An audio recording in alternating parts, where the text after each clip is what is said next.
In this video, I'm gonna show you how we can enter and exit the Fastboot mode on Motorola Moto G87.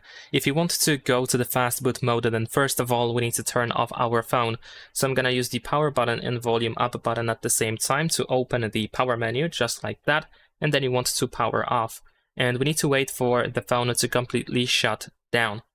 Now, once the phone is completely off, then you should be able to press and hold power and volume down button. And you want to hold these two buttons until you see the Fastboot mode on your phone. So just press and hold it, and there we go. This is how the Fastboot mode looks like. In this menu, we navigate by using volume button, so you can use volume up or volume down in order to choose a different option that we have here. And then once you find the option that you want to use, you can use the power button in order to confirm. Now, in case you want to exit the Fastboot mode, you want to make sure that Start is selected over here, and just press the power button. And that is pretty much it.